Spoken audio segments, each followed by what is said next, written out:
ഇന്ത്യയും യുഎസും തമ്മിലുള്ള വ്യാപാര താരിഫ് വർധനവ് പുതിയൊരു പാതയിലേക്ക് തന്നെ നീങ്ങാൻ തുടങ്ങിയിരിക്കുകയാണ്. കാരണം ഇതുവരെയുള്ള ഇന്ത്യയുടെ പ്രതികരണം യുഎസിന് ചെയ്യാൻ കഴിയുന്ന ചില കാര്യങ്ങൾ ചൂണ്ടിക്കാണിക്കുക എന്നത് മാത്രമായിരുന്നു. ഞാൻ ബിസിനസ് ചെയ്യുന്നത് മാത്രമാണോ നിങ്ങൾക്ക് പ്രശ്നം? നിങ്ങളും ചെയ്യുന്നുണ്ടല്ലോ.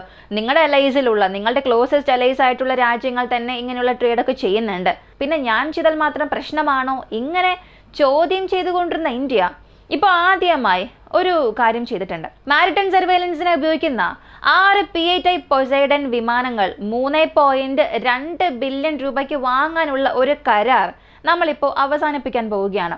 ഇതിന് വ്യാപാര യുദ്ധവുമായി നേരിട്ട് ബന്ധമില്ല. ഞങ്ങൾ എടുത്തൊരു വ്യക്തിപരമായ തീരുമാനം മാത്രമാണ്.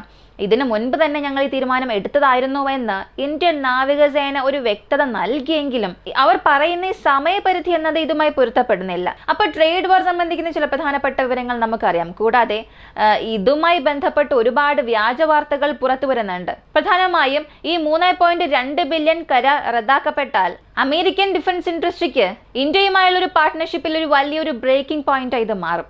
എല്ലാം ഈ വീഡിയോയിലൂടെ വിശദമായി അറിയാം.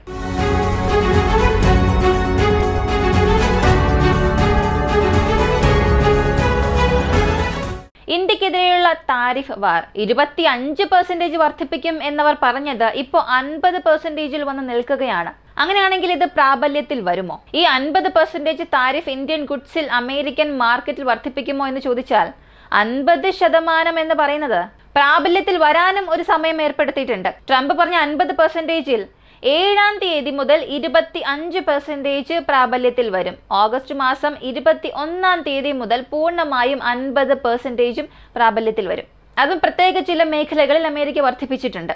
ഇതിന് പിന്നിൽ പല കോൺസ്പിറസി തിയറീസും പറയുന്നുണ്ട്. ഒരുപാട് പേർ ഇതിനെക്കുറിച്ച് സംസാരിക്കുന്നുണ്ട്. അമേരിക്കയുടെ agricultural products, soya beans, dates and nuts, അവിടെയുള്ള ഡയറി പ്രോഡക്ട്സ്, പാൽ സംബന്ധിക്കുന്ന വസ്തുക്കൾ, ഇവയ്ക്കൊന്നും ഇന്ത്യൻ മാർക്കറ്റ് നമ്മൾ തുറന്നു കൊടുക്കാത്തത് കൊണ്ട് അമേരിക്ക ഇൻഡയറക്റ്റായി ഇങ്ങനെ ഒരു പ്രശ്നം സൃഷ്ടിച്ചു എന്നൊക്കെയാണ് പറയുന്നത്. സത്യത്തിൽ ഇതൊക്കെ പല വിശകലന വിദഗ്ധർ സംസാരിക്കുന്ന തിയറി മാത്രമാണ്. ഇതിന് ശരിയായ തെളിവുകളൊന്നുമില്ല. പക്ഷെ ഇത് പൂർണ്ണമായും അങ്ങനെ മാറ്റിവെക്കാനും സാധിക്കില്ല.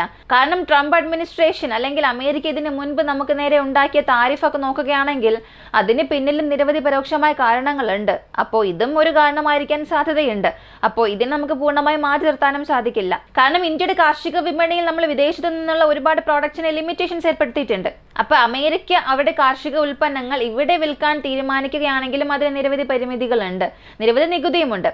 അപ്പൊ ഇന്ത്യൻ മാർക്കറ്റ് തുറക്കാത്തത് കൊണ്ട് അമേരിക്ക ഇങ്ങനൊരു തീരുമാനം എടുത്തിരിക്കാമെന്ന് പറയുന്നു. പക്ഷെ ഇതൊരു തിയറി മാത്രമാണ്. ഈ P-8A പൊസൈഡൻ എയർക്രാഫ്റ്റ് ഡീലിനെ കുറിച്ച് അറിയണമെങ്കിൽ 2008-ൽ തന്നെ ഇത് വാങ്ങാനുള്ള ഒരു കരാർ ഒപ്പിട്ടതിന് ശേഷം ആദ്യത്തെ ഏഷ്യൻ കോണ്ടിനെന്റിലുള്ള ഒരു കസ്റ്റമറായി നമ്മൾ മാറി. നമ്മൾ ആദ്യത്തെ ഫോറിൻ ബയർ ആണ്. അങ്ങനെ എയർക്രാഫ്റ്റ്സ് നമ്മൾ വാങ്ങി 2008, 2009, 2012, 2016 ഈ വർഷങ്ങളിൽ 4-5ഓളം തവണ ഇതിന്റെ പ്രധാനപ്പെട്ട ഉപകരണങ്ങൾ ഷെയർ ചെയ്തു, വിമാനങ്ങൾ കൊണ്ടുവന്ന് നൽകുക, ഇങ്ങനെ യുഎസുമായി ഒരു വലിയ ഇടപാടുണ്ടായിരുന്നു. ഇന്നുവരെയും 12 PI ടൈപ്പ് പൊസൈഡൻ എയർക്രാഫ്റ്റ്സ് നമ്മൾ ഉപയോഗിച്ചിട്ടുണ്ട്. അത്രത്തോളം വളരെ പ്രധാനപ്പെട്ടതാണോ ഇതെന്ന് ചോദിച്ചാൽ തീർച്ചയായും ഇത് ആവശ്യമാണ്.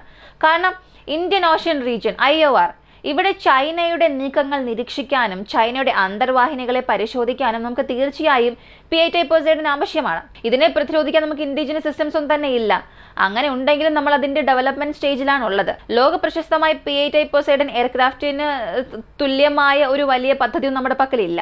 അപ്പോൾ നമ്മുടെ അതിർത്തികളെ സംരക്ഷിക്കുന്നതിന് വേണ്ടിയും ചൈനയെ കൗണ്ടർ ചെയ്യുന്നതിനും നമുക്ക് എയർക്രാഫ്റ്റിന്റെ ആവശ്യം വളരെ പ്രധാനപ്പെട്ടതാണ്. പിന്നെയും എന്തുകൊണ്ട് നമ്മൾ ഡീൽ വേണ്ട എന്ന് പറഞ്ഞു? ഇന്ത്യയുടെ നേവിയുടെ ഒരു പ്രതികരണം എന്നത് ഇപ്പോൾ ഞങ്ങളിത് ഹോൾഡ് ചെയ്യുന്നു എന്ന് മാത്രമാണ്. ഇതിനുള്ള കാരണമൊന്നും പറഞ്ഞിട്ടില്ല. ട്രേഡ് വാർ ചിലയിടങ്ങളിൽ മെൻഷൻ ചെയ്തിട്ടുണ്ട് എന്നതല്ലാതെ ഞങ്ങളിത് ഈ ഡീൽ അവസാനിപ്പിക്കാനുള്ള പൂർണ്ണ കാരണം ഇതാണ് എന്നൊന്നും അവർ പറഞ്ഞിട്ടില്ല. അല്ലെങ്കിൽ ഞങ്ങൾ ഇന്ന കാരണം കൊണ്ടാണ് ഈ ഒരു ഡീൽ ഹോൾഡ് ചെയ്യുന്നത്, അങ്ങനെ ഒരു കാരണം, റീസൺ ഒന്നും അവർ പറഞ്ഞിട്ടില്ല. അങ്ങനെയാണെങ്കിൽ ഇതിന് പുറകിലുള്ള കാരണം എന്താണെന്ന് ചോദിച്ചാൽ വാസ്തവത്തിൽ നമ്മൾ ഇതിനകം 12 എയർക്രാഫ്റ്റ്സ് ഉപയോഗിക്കുന്നുണ്ട്. ഇതെല്ലാം 1.2 ബില്യൺ മുതൽ 2.5 ബില്യണോളം മൂല്യമായിരുന്നു. അത് ആ സമയത്തിനനുസരിച്ചുള്ളതുപോലെ ചെറിയ ചെറിയ ഡീൽസ് ഉണ്ടാക്കുകയും 3 വിമാനങ്ങൾ ഇങ്ങനെ ബാച്ചായി വാങ്ങി. അവസാനമായി ഉണ്ടായിരുന്ന ഡീൽ അത് 2021-ലായിരുന്നു. 6 വിമാനങ്ങൾക്കായിട്ടുള്ള ഓർഡർ. ആ കരാർ ഒപ്പിട്ടതിന് ശേഷം 6 വിമാനങ്ങളുടെയും വില $1.2 ബില്യൺ ആ ഒരു റേറ്റിലായിരുന്നു ഉണ്ടായിരുന്നത്. എന്നാൽ 2022-ൽ ചില പ്രശ്നങ്ങൾ ആരംഭിച്ചു. ഈ റഷ്യ ഉക്രൈൻ പ്രശ്നം. കൂടാതെ US-ൽ നിന്നും നമുക്ക് ശരിയായ മറുപടി ഒന്നും ലഭിച്ചില്ല. വിതരണ ശൃംഖലയിൽ ഉണ്ടായിരുന്ന പ്രശ്നം, ചില പ്രധാനപ്പെട്ട സ്പെയർ പാർട്സ് ലഭിക്കുന്നതിലുള്ള പ്രശ്നം, ഇങ്ങനെ പ്രശ്നങ്ങൾ വന്ന് ഇന്നിപ്പോ 2025 ഇപ്പോ ഈ 6 വിമാനങ്ങളും ഇന്ത്യയിലേക്ക് എത്തിക്കാനുള്ള ചിലവും വർദ്ധിച്ചിട്ടുണ്ട്. എത്രത്തോളം വർദ്ധിച്ചിട്ടുണ്ടാകുമെന്ന് നിങ്ങളൊന്ന് ഊഹിച്ച് തന്നെ പറയുക. ഒരല്പം സമയം എടുത്ത് നിങ്ങളൊന്ന് ഊഹിച്ച് നോക്കുക. എത്രത്തോളം നിങ്ങളെ കൊണ്ട് ഊഹിക്കാൻ കഴിയുന്നുണ്ട്? 1 ബില്യൺ, 2 ബില്യൺ കൂടുതൽ, അല്ലെങ്കിൽ 2.5 ബില്യൺ, അത്രയൊക്കെ വർദ്ധിപ്പിച്ചിട്ടുണ്ടാകുമോ? 50% പ്രൈസ് കൂടുകയും ഇപ്പോൾ 3.2 ബില്യൺ ഉണ്ടെങ്കിൽ മാത്രമേ ഈ 6 എയർക്രാഫ്റ്റ്സ് ഡെലിവറി ചെയ്യാൻ കഴിയൂ എന്നുള്ള ഒരു കണ്ടീഷനാണ് ഇപ്പോൾ അമേരിക്ക പറയുന്നത്. കണ്ടീഷൻ എന്നതിനപ്പുറം ഇത്ര പണം നൽകിയാൽ ഇത്ര എയർക്രാഫ്റ്റ് നൽകാം. ഇതാണ് അമേരിക്ക പറയുന്ന ഒരു രീതി. പകുതിയോളം പണം ഈ 4 വർഷത്തിലധികമായിട്ടുണ്ട്. പക്ഷേ ഇത് ഇപ്പോൾ ഈ ഡീൽ ഇങ്ങനെ ക്യാൻസൽ ചെയ്യാനുണ്ടായ ഒരു കാരണം അവിടെ പല പ്രശ്നങ്ങളും സൃഷ്ടിക്കുന്നുണ്ട്. പ്രശ്നം എന്നല്ല, പല സംശയങ്ങളാണ് അവിടെ ഉയർത്തുന്നത്. ഇന്ത്യൻ നേവി എല്ലാം വിലയിരുത്തി ഒരു മറുപടി നൽകി. എന്നാൽ ഇപ്പോൾ ഇത് വർദ്ധിപ്പിച്ചത്, അല്ലെങ്കിൽ ഇങ്ങനൊരു പ്രസ്താവന പുറത്തിറക്കിയ ആ ഒരു സമയം, ഇത് പല പ്രശ്നങ്ങൾ ഉയർത്തുന്നുണ്ട്. പ്രശ്നം എന്നതിനും അപ്പുറം ഒരുപാട് സംശയങ്ങളാണ് ഉയർത്തുന്നത്. അതുകൊണ്ട് നമ്മുടെ ഇന്ത്യൻ നേവി എല്ലാം വിലയിരുത്തി ഒരു മറുപടി നൽകി. 2025 ഫെബ്രുവരി മാസമായിരുന്നു ഇങ്ങനൊരു പ്രഖ്യാപനം അമേരിക്കയുടെ പക്കൽ നിന്ന് വന്നത്. അപ്പോൾ തന്നെ ഇന്ത്യയുടെ ഭാഗത്തു നിന്നും ഒരു മറുപടി നൽകണമായിരുന്നു. അല്ലെങ്കിൽ കുറച്ച് ദിവസങ്ങൾ കഴിഞ്ഞ് പറയാമായിരുന്നു, ഞങ്ങൾ ഈ കരാർ നിർത്തിവെക്കുകയാണ്, ഈ വിമാനങ്ങൾ വാങ്ങാൻ ഞങ്ങൾക്കൊരു പുനർമൂല്യനിർണ്ണയം നടത്തേണ്ടത് ആവശ്യമാണ്, വില ഇത്രത്തോളം വർദ്ധിപ്പിച്ചിട്ടൊക്കെ ഉണ്ടല്ലോ, അപ്പോൾ ഞങ്ങൾക്ക് ചിന്തിക്കാൻ സമയം ആവശ്യമാണ്. ഇങ്ങനെയൊക്കെ ഒരല്പം സമയമെടുത്ത് പറഞ്ഞെങ്കിൽ പോലും പ്രശ്നമില്ലായിരുന്നു. കൃത്യം ഈ 50% താരിഫ് വർദ്ധിപ്പിച്ച സമയത്ത് അമേരിക്ക ഇന്ത്യക്ക് ഇത്ര വലിയ സമ്മർദ്ദം ചെലുത്തിയ സമയത്ത് ഇന്ത്യയുടെ പക്കൽ നിന്നും ഇങ്ങനെ ഒരു പ്രസ്താവന പുറത്തു വന്നു. അപ്പോൾ തീർച്ചയായും അമേരിക്ക കൗണ്ടർ ചെയ്യുന്നതിന് വേണ്ടിയാണ് ഇങ്ങനൊരു സ്റ്റേറ്റ്മെന്റ് ഇന്ത്യ പുറത്തുവിട്ടത്. ശരി, ഇപ്പോൾ ഇന്ത്യ ഈ ഒരു ഡീൽ റദ്ദാക്കിയെന്നുണ്ടെങ്കിൽ ഇത് അമേരിക്കയ്ക്ക് വലിയ നഷ്ടമാണോ എന്ന് ചോദിച്ചാൽ, അമേരിക്കയ്ക്ക് ഉണ്ടാകുന്ന നഷ്ടത്തേക്കാൾ ഇത് കാരണം നമുക്കുണ്ടാകുന്ന നഷ്ടമാണ് വലുത്. കാരണം അമേരിക്കയ്ക്ക് ഈ ഡീൽ ഇല്ലെങ്കിൽ അവരുടെ അലൈസ് വെച്ചുകൊണ്ട് ഒരുപാട് കരാറുകൾ അവരെ കൊണ്ട് അവസാനിപ്പിക്കാൻ കഴിയും. എന്നാൽ ഇന്ത്യൻ വിപണി ആക്സസ് ചെയ്യുന്നതിനും സ്ട്രാറ്റജിക്കലി ചൈനയെ കൗണ്ടർ ചെയ്യുന്നതിനും ഇന്ത്യൻ ഓഷ്യൻ റീജിയണിൽ ഒരു അടിത്തറ ക്രിയേറ്റ് ചെയ്യുന്നതിനും അവർക്കൊരു ഗ്രിപ്പ് നഷ്ടപ്പെടുത്തും അത്രമാത്രം. എന്നാൽ അതിനേക്കാൾ കൂടുതൽ പ്രശ്നം നമുക്കാണുള്ളത്. ചൈനയെ നമുക്കൊണ്ട് എന്ന് വിശ്വസിക്കാൻ കഴിയില്ല. അമേരിക്കയെ പോലും ഒരു സാഹചര്യത്തിൽ വിശ്വസിക്കാം എന്നൊക്കെ പറയാം.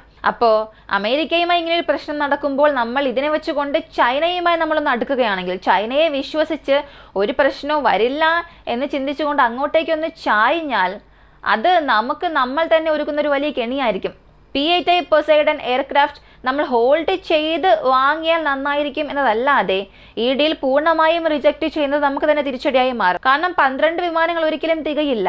ഇന്ത്യൻ മഹാസമുദ്രത്തെ പൂർണ്ണമായും നിരീക്ഷിക്കണം എന്നുണ്ടെങ്കിൽ നമുക്കൊരു 18 വിമാനങ്ങളെങ്കിലും ആവശ്യമാണ്. അപ്പോൾ ആ ഒരു ആവശ്യകത നമ്മൾ മനസ്സിലാക്കി പ്രവർത്തിക്കണം.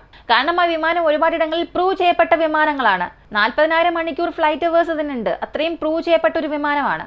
ഇതെല്ലാം കണക്കിലെടുത്തുകൊണ്ടാണ് ഇന്ത്യൻ നേവി ആ സമയം ഒരു റിക്വസ്റ്റ് നടത്തിയത്. പക്ഷെ അവർ തന്നെ അത് ഹോൾഡ് ചെയ്തിട്ടുണ്ടെങ്കിൽ എത്രത്തോളം എക്സ്റ്റേണൽ പ്രഷർ ഉണ്ടായിട്ടുണ്ട്, എത്രത്തോളം ഇന്ത്യക്കും അമേരിക്കയ്ക്കും ഇടയിലുള്ള ബന്ധം എത്രത്തോളം വഷളായി എന്നുള്ളതാണ് മനസ്സിലാക്കാൻ സാധിക്കുന്നത്. പക്ഷെ ഇതിൽ ട്രംപ് ചെയ്തൊരു കാര്യം ഇന്ത്യക്കും ചൈനയ്ക്കും ഇടയിൽ ഒരു വലിയ ഫേവറിസം ഉണ്ടാക്കിയിട്ടുണ്ട്. ഗൽവാൻ ക്ലാഷിന് ശേഷം, അല്ലെങ്കിൽ അതിന് മുൻപുള്ള സമയത്ത് തന്നെ ഇന്ത്യയുടെ പ്രധാനമന്ത്രി ഒന്നും ചൈനയിലേക്ക് പോയിട്ടേ ഇല്ല. പ്രധാനപ്പെട്ട ചില അധികാരികൾ മാത്രമാണ് അവിടെയുള്ള മീറ്റിംഗ്സിന് പങ്കെടുത്തിട്ടുള്ളൂ. എന്നാൽ ഇപ്പോൾ ഇത്രത്തോളം പ്രശ്നം അമേരിക്ക ഉണ്ടാക്കിയപ്പോൾ ചൈന, ഇന്ത്യ, റഷ്യ ഈ 3 രാജ്യങ്ങളും അവരുടെ സഖ്യത്തെ ഒന്ന് അടുപ്പിക്കാൻ തുടങ്ങിയിട്ടുണ്ട്. ചൈനയെ വിശ്വസിക്കുന്ന എപ്പോഴും നമുക്കൊരു നല്ല കാര്യമേ അല്ല.